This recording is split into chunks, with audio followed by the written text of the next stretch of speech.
Hello everyone, good morning to all of you. आइए आज हम लोग संघात्मक सरकार को पढ़ेंगे। जानते हैं कि संघात्मक सरकार से संबंधित किस प्रकार का क्वेश्चंस आता है एग्ज़ाम में। क्वेश्चंस आता है संघात्मक सरकार का अर्थ बताते हुए संघात्मक सरकार के गुण एवं दोषों का वर्णन कीजिए, या संघात्मक शासन प्रणाली से आप क्या समझते हैं। संघात्मक शासन प्रणाली की सफलता की शर्तें क्या है, इसकी विवेचना करें। इसमें 2 क्वेश्चन है और दोनों क्वेश्चंस को हम अलग अलग पढ़ेंगे। सबसे पहले हम संघात्मक सरकार को जानेंगे, फिर इसके अर्थ को जानेंगे, फिर संघात्मक सरकार के गुण और दोषों का वर्णन करेंगे, और फिर संघात्मक सरकार या संघात्मक शासन प्रणाली की सफलता की शर्तें, यानी किस तरह का शासन प्रणाली है जो संघात्मक शासन भी सफल रूप से अपना काम कर लेता है। तो आइए हम एक एक करके जानेंगे संघात्मक सरकार। सबसे पहले हम संघात्मक और फिर जो एकात्मक होता है उससे जानेंगे, क्योंकि लोकतंत्र का एकात्मक व संघात्मक स्वरूप राज्य के संविधान द्वारा शासन की शक्तियों के केंद्रीयकरण या वितरण पर निर्भर करता है। जो संविधान द्वारा शासन की शक्तियां हैं उसका जो है केंद्रीयकरण या वितरण पर निर्भर करता है। शासन की शक्तियां का प्रयोग एक ही स्थान से किया जाता है या कई स्थानों से। इस आधार पर शासन प्रणाली को 2 प्रकार माना गया है, एक एकात्मक, दूसरा संघात्मक। हम लोगों के यहाँ एकात्मक होते हुए भी संघात्मक है। संघात्मक शासन जो है, जिस शासन प्रणाली में शासन की संपूर्ण शक्ति संविधान द्वारा एक केंद्रीय सरकार में संकेंद्रित होती है, उसे जो है हम संघात्मक शासन कहते हैं, उसे हम एकात्मक शासन कहते हैं। कि जिस शासन प्रणाली में शासन की संपूर्ण शक्ति संविधान द्वारा एक केंद्रित, यानी कि एक केंद्र में हो, जैसे हम लोगों के यहाँ जो सारा शक्ति है केंद्रीय, यानी दिल्ली सरकार में जो केंद्रीय सरकार है, दिल्ली में तो विधानसभा भी है, मुख्यमंत्री भी होते हैं, लेकिन केंद्र में जो सरकार है, जैसे नरेंद्र मोदी की सरकार है, तो उसमें जो है सारा शक्ति जो है समाहित होता है, इसे हम एकात्मक शासन कहते हैं। इससे अलग जिस शासन प्रणाली में शासन की शक्तियां संविधान द्वारा केंद्र और इकाइयों में विभाजित रहती है, उसे संघात्मक शासन कहते हैं। तो हम लोगों के यहाँ क्या है, एकात्मक भी है और संघात्मक भी है।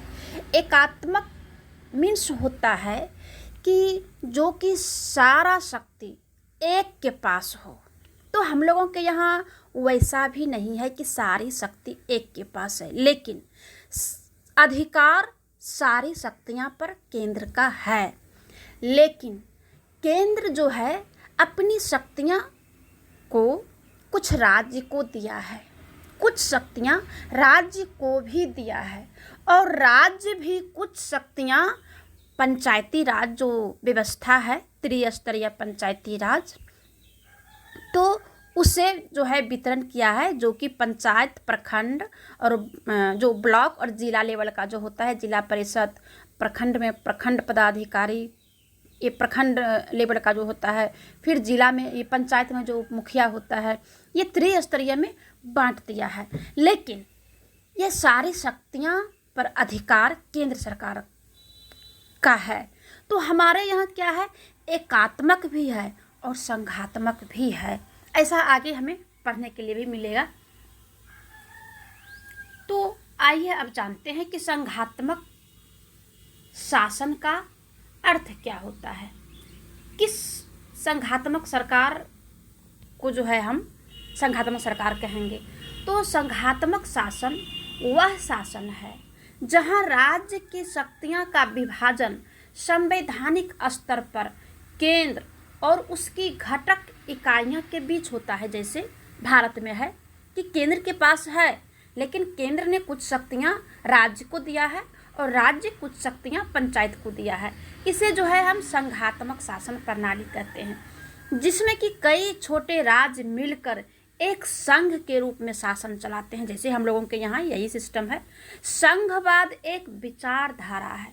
विद्वानों ने संघात्मक शासन की कुछ परिभाषाएं दिया है, जो हम आइए आगे हम पढ़ते हैं।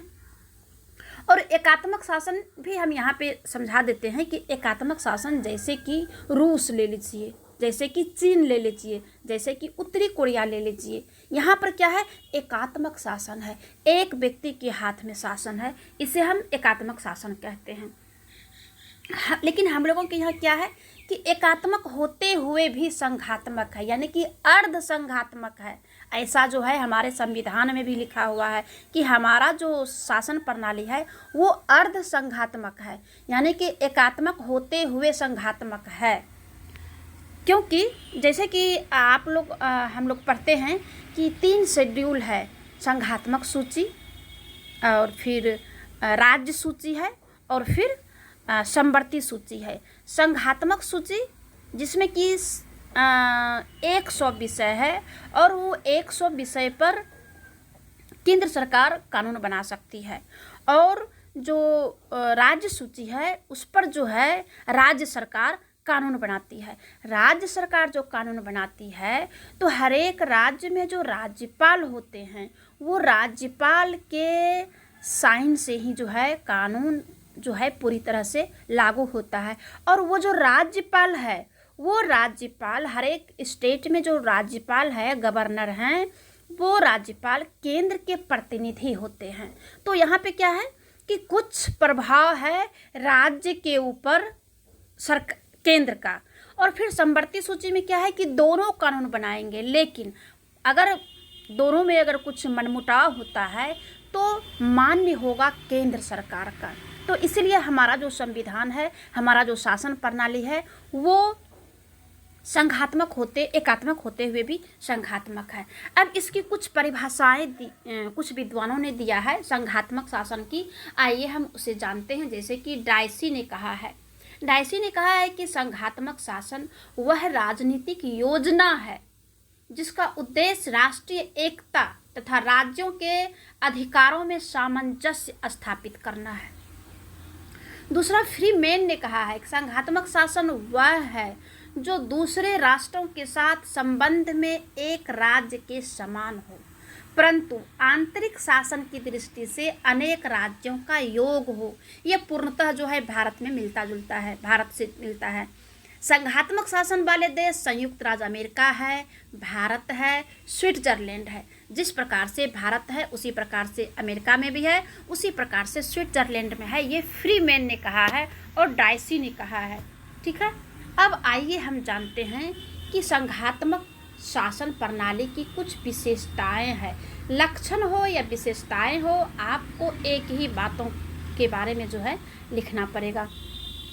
और यहाँ पे मैं बता दूं कि ये जो हम लेख आपके सामने जो हम प्रस्तुत कर रहे हैं, ये पूरी तरह से जो कैलाश एजुकेशन है, हम वहाँ से नेट से निकाल करके और कैलाश एजुकेशन के लिखावट से जो है हम यहाँ पे आपके सामने हम रख रहे हैं। ठीक है, तो जो है आइए हम जानते हैं इसकी विशेषता या लक्षण। आप समझ लें यहाँ पर कि अगर विशेषता हो या लक्षण हो, आप एक ही बात समझेंगे और यही चीज़ लिखेंगे। क्या विशेषता है संघात्मक शासन का? हमारे यहाँ जो संघात्मक शासन है लिखित संविधान है। जैसा कि अमेरिका में भी कहा है, अमेरिका, भारत और स्विट्जरलैंड एक तरह का है, तो वहाँ भी लिखित संविधान है। संघात्मक शासन में लिखित संविधान अनिवार्य है क्योंकि संघ जो है समझौते का परिणाम है, अतः समझौते का लिखित होना आवश्यक है। संविधान में केंद्र और राज्यों के बीच शक्तियों का विभाजन और केंद्र राज्यों की सरकारों का संगठन, संविधान संशोधन की प्रक्रिया आदि का विवरण रहता है। ये जो है लिखित संविधान की विशेषता है। दूसरा है संविधान की सर्वोच्चता। लिखित संविधान में क्या होता है? संविधान ही सर्वोच्च है। जो संविधान में लिखा गया है वही सबको मानना पड़ेगा। संघात्मक शासन की एक विशेषता यह है कि इस शासन प्रणाली में संविधान सर्वोच्च होता है। केंद्र और राज्यों का अस्तित्व, उनके अधिकारों का वर्णन, प्रशासनिक शक्तियों का बंटवारा, सभी कुछ संविधान में होता है। इसलिए भविष्य में यदि संघ और राज्यों के बीच अगर कभी गलतफहमी हो जाता है, तो किसी प्रश्न पर अगर तनाव हो, तो दोनों ही संविधान में लिखित व्यवस्थाओं में अपनी स्थिति को देखकर इस समस्या का या तनाव का समाधान कर लेते हैं। तीसरा जो पॉइंट्स है, विशेषता की शक्तियां का विभाजन। जैसा कि हमने बताया कि केंद्र सरकार के पास जो भी शक्तियां हैं वो प्रांत को दिया गया है, प्रांत जो है कुछ शक्तियां ये अपने पंचायत को दिया है। ठीक है, तो ये जो है शक्तियां का विभाजन है। चौथा जो है दोहरा शासन, दोहरी शासन। ठीक है, दोहरी शासन व्यवस्था। संघात्मक शासन की यह भी विशेषता है कि इसमें दोहरी शासन व्यवस्था होती है। एक केंद्रीय सरकार होती है जिसको कि हम संघीय सरकार कहते हैं, दूसरी इकाइयों की सरकार होती है जो कि राज्य की सरकार के नाम से जानी जाती है। इन दोनों के अलग अलग कानून होते हैं। पांचवा जो है विशेषता में स्वतंत्र न्यायालय है। हमारे यहाँ क्या है, न्यायालय जो है वो स्वतंत्र है। कोई भी सरकार आवे, कोई भी सरकार जावे, उससे जो है न्यायालय को कोई प्रभाव नहीं पड़ता है, और कोई भी पार्टी, कोई भी सरकार न्यायालय के ऊपर दबाव नहीं दे सकता है, दबाव के रूप में कोई काम नहीं करा सकता है।